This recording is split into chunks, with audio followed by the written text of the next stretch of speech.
Good evening. It's a great pleasure for addressing all of you at Mumbai, the capital of banking, capital of financial needs, capital of commercial capital of India. I started my journey in this capital way back in 1986. It's 37th year when I am talking about banking and technology. And my quest of understanding banking is still as alive as 37 years back. So it means that banking has a lot to do in technology, and technology has a lot to do with the banking.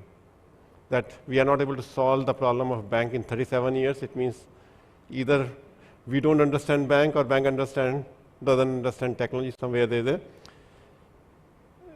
opportunity for us to design the future of the country. 37 years back, when I joined the banking technology, it was wave 2 of the technology was running. The wave 1 was mainframe, where the mainframe was used for recording the ledgers and accounting ledgers and backend systems. So 86 was a wave when mini computers were there, the prime computer, the DEC PDP. That is a space which was there. It used to come and encoded all of it was together in one mini computer. And that mini computer, once you buy into it, you have to get it everything from the same thing. We started working on prime computer at that time when we started the journey with Citibank India. And they had some basic plus software on which we need to work on creating a wave of retail banking that time. I call it that wave was wave 2, at least in the US and in Europe when you are speaking, there are systems which still COBOL-based, mainframe-based systems that still exist today. But we started the journey in wave 2. We were fortunate to get the opportunity of developing the first ATM in Sakar Bhavan when I put first time in 1987, December 87. I am fortunate to have architected the credit card technology way back in 89, 90 when Citi launched the Diners franchise, and I have a colleague sitting there, Sanjeev Chaudhary, who marketed that technology to get a largest market share of million cards way back in 94, 95. And then the beginning of wave 3 started happening. Sun Microsystems start coming in, the small Spark servers start coming in. So along with the prime servers, we had these small servers which were propping up there. And during that propping up of those small servers, we start building a distributed architecture on client server. We needed a large capacity, so we needed an architecture which can connect all of them and deliver the final answer to the customer. And by 93, most of the technologies of core banking, credit card, auto loan were migrated on that architecture first time in the country, first time in the world. We use Oracle 2.1 version, where I could open and see the data architecture of the Oracle. That was the opportunity when we could able to load Oracle there and see the Oracle. During that time when the night problem used to come, end of day problem used to come, we didn't know whether the problem is an Oracle problem or problem is a compiler problem or problem is a banking application problem. So that's the kind of a nature which we've gone through. So fortunate to have that exposure of wave 3 of technology, of moving to client server. And that is the time when the private sector started happening in India. The new banks started happening, ICICI Bank started happening, HDFC Bank started coming in. And that's the time when technology was becoming vibrant. In this point of time, there are a lot of core banking systems which are proprietary written for the banks start getting into product companies. The companies started happening. Temenos has started the journey. FlexCube started the journey. Finacle started the journey. MyC started the journey. eProfile started the journey. But that time the technology was limited, so the design of this technology and architecture was limited to that kind of a client-server technology, which was being offered because microprocessors and technologies were at that stage, which is not as mature what we see today. And that journey of products which are written on core banking, then sometime in year 2000, the next wave started happening, internet. We are talking to AWS today. We are partnering with them in this entire cloud journey. Way back in 96, 97, internet banking, where internet can be used for commercial purposes. I think Amazon was the first company to see you can order books on the Amazon, and that's how the Amazon started. And we got banking systems got inspired that if you can order book on Amazon, you can do transaction on it, and that's how the digital channels started happening. Banking started expanding the wave from their branches to the direct to the customer and getting exposed to the customer, and started moving towards a early self-service space between the 2001 to 2005, 2006. That is the space when it started happening. In 2006, there is another structural change happened. By that time we acquired all the IPs which we written for Citibank. In 2002, we did a largest M&A transaction. We bought over Kozal, which was Citibank offshore arm. Along with that, all the assets which we built between 86 to 2002, we acquired those IPs with us. But those IPs were written in old technology. We need to invest again, next generation of investment on service-oriented architecture so that it can be modular. By that time, in wave 3 to wave 4, the peeling the onion started. Core banking has become further, each area becomes specialized. Lending becomes specialized. Within lending, auto loan becomes specialized. Supply chain finance becomes specialized. In the spaces of transaction banking, payments become specialized. So each system becomes specialized, getting specialized during that phase of end of wave 3 and early wave 4. These systems are, and the digital channels were creating quite a significant differentiation. But they were adding a huge amount of complexity, because when they were becoming a separate systems, everybody was creating their own data models. And the number of banks used to have one system, or two systems, or three systems, or four systems, which is single-digit number of systems, become into hundreds of the systems or applications, because each application provider, each customer segmentation they address become a complex area, layer on layer and layer. So it becomes a 5-layer architecture, it becomes 7-layer architecture, and data consistency and data modeling become quite troublesome. And that's why but what happens when the complexity starts happening, you further add to the complexity. Nobody tries to converge, they become diverge. So complexity breeds complexity, and that was the journey which happened during this phase. Service-oriented architecture was the first space where we look at it to modularly define the banking into 56 areas, and those 56 areas we try to design technology around it. That time, Arun, who is sitting in the audience, she led the Kotak Bank. She was part of that journey to break it down to service-oriented architecture. But underlying hardware technology was not suitable for service-oriented architecture, and that is the time, sometime another 10 years it took for getting a cloud technology in place. With the advent of Netflix to give an on-demand service to the customer, the cloud technology start taking the seed, and that seed become bigger when AWS took it to the bank. Capital One, Jonathan, who will be addressing you, he took up that journey to write serious banking application on the cloud. First time, because cloud still was for entertainment, streaming. It was quite okay for having a cloud services, but to have a serious banking application on it, there are a lot of doubters in the industry. But to deliver service-oriented architecture in a true sense, to give a ability for bank to compose the customer segmentation experience, that was the most significant shift which is happening. During the same time, we took a decision at Polaris that we move towards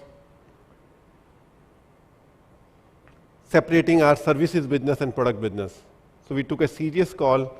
I went back to my own internal reflections that what is where I enjoy my journey most. So we have around 13,000 people in Polaris. We break it down into two companies, product company and service company, and demerge the company and then let go the service company. Initially, I thought I can run two companies, but later on I realized that the intensity of the product business, if you want to be competing in the world, we need to be very, very deep committed to making 200 crore profit in Polaris, investing 500 crore a year in building the product was a different set of journey which we started. And that journey led to investing into a multiple spaces of the business, which we call. So during this period, we found one question was commonly coming in one of the dinner conversation. One customer asked a question to me, why do you need so much customization? Why you need 50,000 people in Citibank for technology? If you have to run the business, why do you need 50,000 people to run the technology of Citibank? Why do you need 70,000 people? He's saying so much outsourcing happening to India. This 50,000 people running, what are they running? If they have only 10 banking application, core banking, lending, credit card, wealth, brokerage, securities, cash management, why do they need 50,000 people? Today, that number has gone to 100,000 people. And that question put us to, obviously we defend the question, you are complex, we add value to you. But deeply thinking, we said, I think, are we generating waste? How much waste as an industry we are creating? Are we challenging ourselves to bring the right technology for solving the customer problem, or are we overlaying band-aid solution on the existing technology? And that lead to our design thinking journey for me. In 2009, I started looking how to solve the problem holistically. I found design thinking provides a clue to that area. We set up one of the largest design thinking center in 2013 to shape the thinking of 5,000 engineers at Intellect to think very differently. Instead of maximizing the resources or optimizing the resources, which is a management agenda, how do you look at the opportunity design around customers, opportunity design around the global world? So the difference between MBA and design thinking is MBA look at optimization and maximization of resources, while design thinking look at the opportunities. So Silicon Valley doesn't come into same spaces which East Coast has done it. So all the new age company comes in the western side because they look at a design thinking. Design thinking started in Silicon Valley way back in 1992, while MBA started in East Coast by Harvard sometime in 1908. So there is two different school of thought, and these thoughts are completely different. In Indian vocabulary, we call darshan. दोनों का दर्शन अलग है. As soon as darshan is different, your knowledge is different. Darshan, Gyan, Charitra, and the behavior is different. And that's how we want to transform our company. We choose on the design thinking to identify pattern and anti-patterns in the industry and then start working on it. And we invested close to 1,200 people research team, largest research team in Chennai and Mumbai. Mumbai was focused on understanding the domain area of banking technology. Chennai was focused on understanding technology better, combining these two phases of the technology. We started working on this 1,200 people team. So almost we invested 2,000 crore in building this banking technology. I classify them into 6 frames.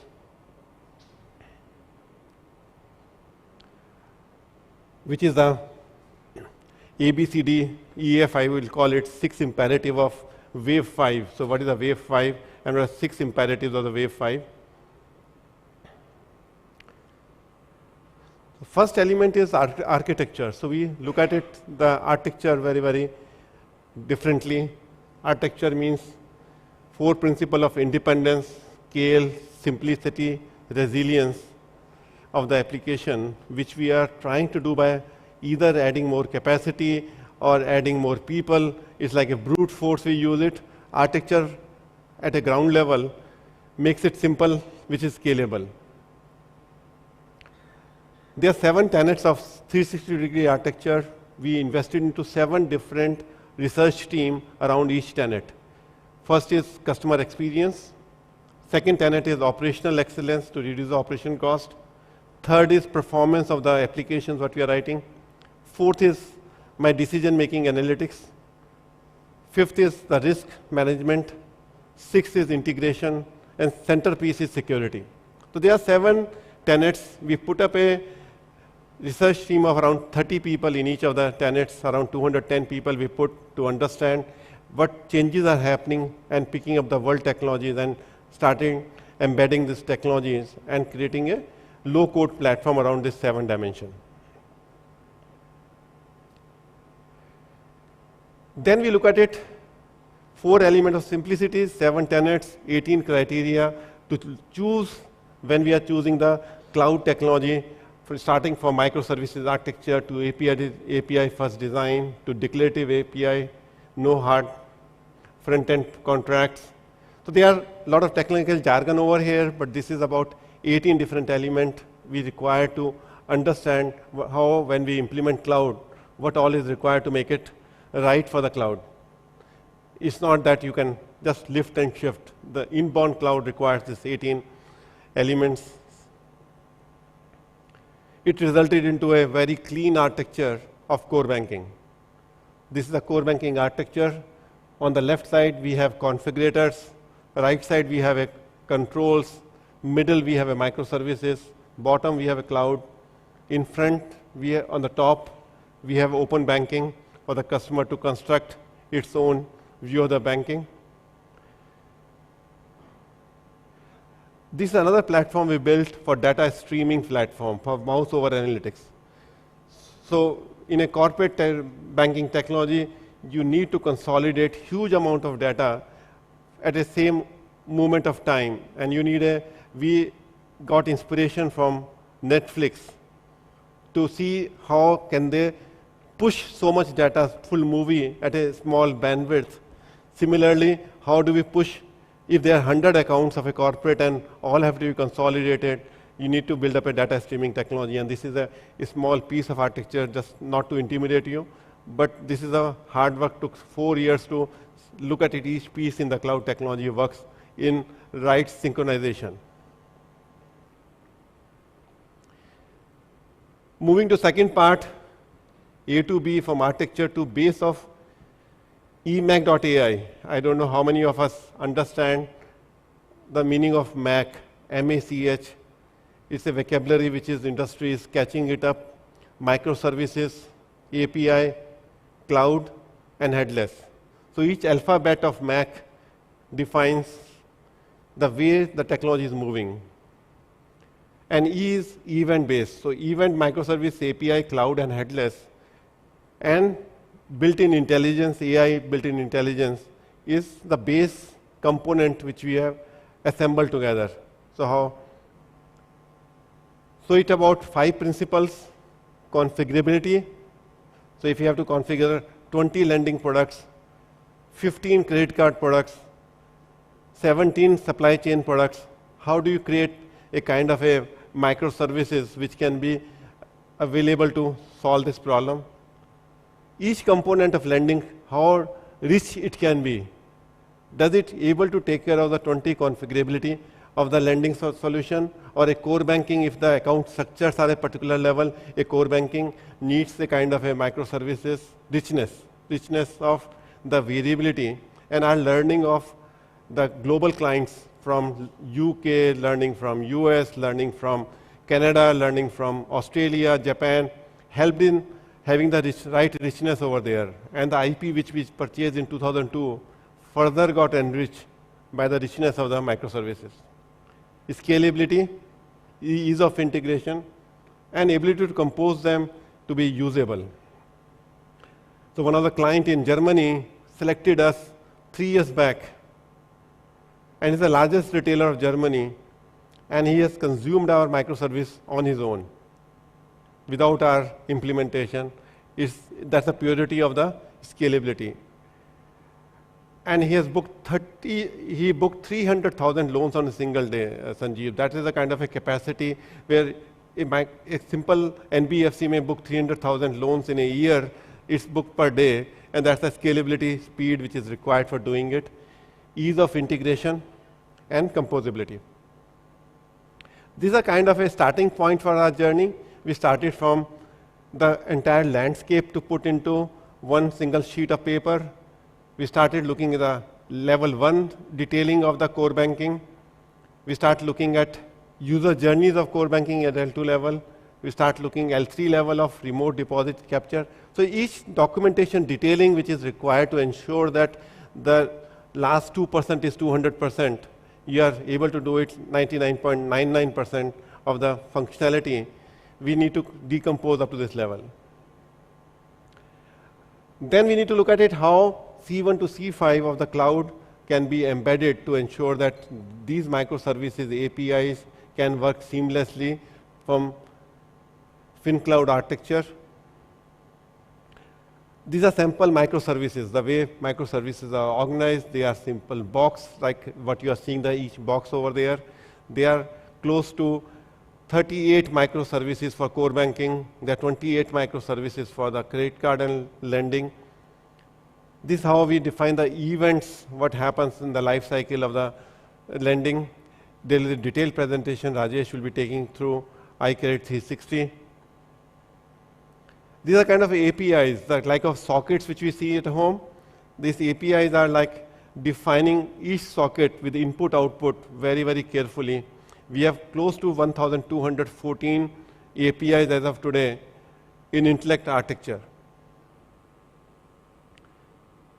So that is the kind of a repository of the assets through which we can build the solution, not for India, for the global clients, and that's what is creating excitement in us. The C of ABC is composability. How do you compose the solution to deliver to the right outcome, for which we built up we invested.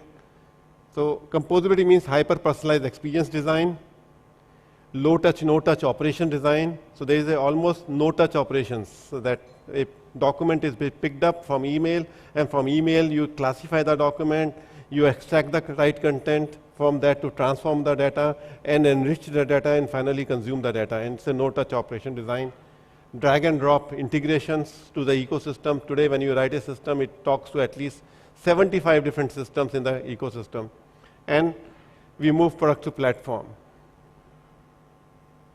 We invested in a technology called iTurmeric, do-it-yourself technology. First integrated Mac composable platform for choreographing experience, operation, and integration with built-in API exchange and developer sandbox. We understood that there are multiple products which are there in space for integration, like MuleSoft or IBM Stack. They are products in the space of orchestration, like Pega systems and other similar new gen kind of products, and there are some products on experience design like APN or AngularJS. The problem is each of the products they create their own domain models, own data models, and then the synchronization of the 3 data models, we have an overhead of 3 data models working together. We face this problem because our implementation cycle time in some of the customers was long enough, and then when we have to do the tools sit, and we want to compress the cycle time of core banking transformation to less than 1 year or 1.5 years, or some lending application to 9 months time, we are finding these are the 3 problem areas. So we designed iTurmeric, do-it-yourself platform. It has got 5 different modules: Experience Studio to Operation Studio and Integration Studio, with developer sandbox and API exchange sitting together into the single platform. This is a new generation for Mac composable platforms, where any bank want to consume it, this product can be consumed separately also. It's not, the first component is with a eMACH.ai, has got the repository of microservices, but this is a platform which can be consumed to compose a solution yourself, to build up almost the defect rate has come down by 90%. It's all the application defects using the turmeric, our defect rate is just reduced by 90%. This is a kind of architecture which is there, so I don't want to bore you with the architecture, but this is a kind of pieces which come together to create iTurmeric as the architecture. 4th element is D stand for data. We all understand data, which is creating the major wave. We call data the new oil. Data is in banking and financial industry is the biggest element. How do you gather it, how you control it, how you analyze it, how do you create insight into it, and the kind of speed at which it's getting into the zettabytes. So we When we started our journey, I started my journey at kilobyte, 2 kilobyte of the interpreter I written. Then it moved to megabytes, then gigabytes, and zettabytes. And that's a journey which is happening. We need to get back into the basic fundamental of composite data objects.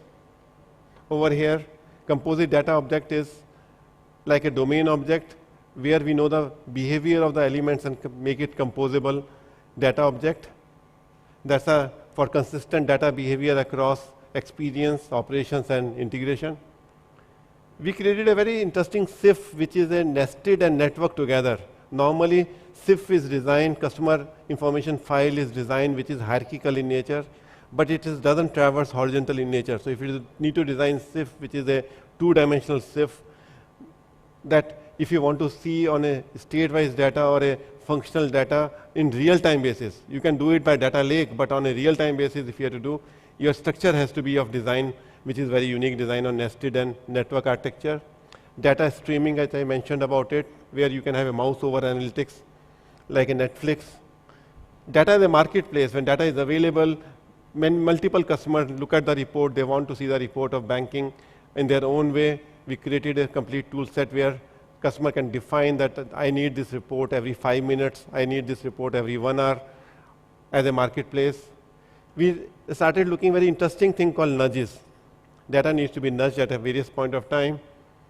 For cross-sell and alerts, this nudge could be AI-based nudge, this nudge could be business rule-based nudge.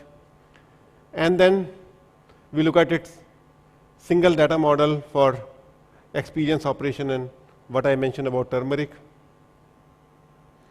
to take care of the value, volume, variety, velocity, and veracity of the data, and which can translate into information, analytics, decision, and transactional data. This is a kind of a hyperscale data engineering function, a move from DevOps to DataOps. There are 6 elements into it. How do you ingest it? How the data channel is ready? Real-time integration, legacy integration, asset integration, and high-performance near channel. E means embedded AI and intelligence. AI has to be part of operations itself. So sometimes we are talking about AI like ChatGPT, brilliant, but they are sitting in silos. How it is helping bank to improve the operational productivity or reducing the operational cost is a embedded AI is all about. So we built up a fundamental platform in embedded AI. We invested close to $100 million in this space of building this platform, where we are able to pick up data from invoices or insurance or onboarding or climate guidance in ESG area or automate any document-oriented process and bring into the common space. So we have a technology today which can pick up and answer 150 questions simultaneously, and 150 questions, not one question at a time, not like ChatGPT. It's 150 questions comes together because for ESG, you need a subjective data. There is no structured data. It's all unstructured data. So today, we won a deal from a largest Norway bank, which manages $1.3 trillion fund to calculate the ESG index for them. And that is possible because of this technology. This technology has 7 elements from classification. So it's basically, if you send a document on email, it will recognize what document is supposed to be there. So assume that you have to open an account and you said you need 7 documents. You send a checklist to the customer. If he attaches 7 documents in any form, Excel sheet or a PDF sheet, it will classify that. If something is missing, it will ask a bot question to that. It will extract it from there, the data, wherever the data is in sheet number 1 to sheet number 5. It will normalize it, validate it, enrich it, verify it, integrate it. So this is the kind of a processing which is there for embedded AI. This is a complete 7-layer of architecture from contextual to real time, built on the cloud, data center security. This is about all the various layers, so in short of time, so we move on, all the technology component which is there. Final piece is 6 element of, or 6 imperative for BankTech Wave 5 is flexible and extensible. So my existing Wave 3 products are there with every bank. So they cannot move to Wave 5 directly from Wave 3 because most of the Indian banks have a core banking of Wave 3 core banking. They are sitting with Wave 3 core banking. They have to move to Wave 5. It's not an overnight journey. They need to extend their current Wave 3 products to Wave 5 journey, and it's a journey which is there. So how do you make it, how do you create a flexibility, and how do you create the extensibility of those platforms?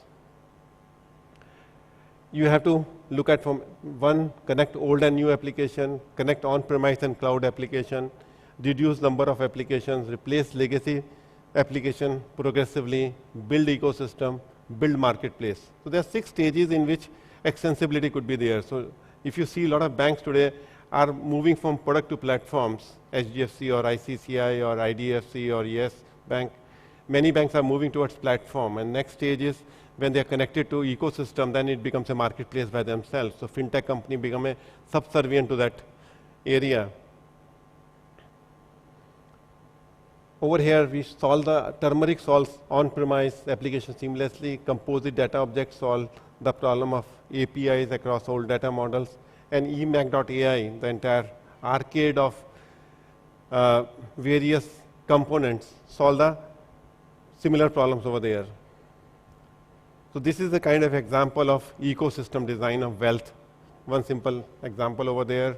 This is other design of a ecosystem, multi-layer, multiple players participate to design a complete wealth marketplace. In each layer, there will be multiple data provider or data consumers in that marketplace. In summary, there is the architecture. There is a B for eMACH.ai, C for composability, which product design, experience design, operations design, integration design, data, volume, velocity, value, variety, veracity, embedded AI, unstructured, semi-structured, structured data conversation to classification, extraction, validation, transformation, and augmentation, to flexible and extension, combining Wave 3 to Wave 5. Today we are launching, proud to say that our 5,000 people in the company are proud to say that we are launching largest eMACH.ai platform for the industry for Wave 5 on AWS cloud.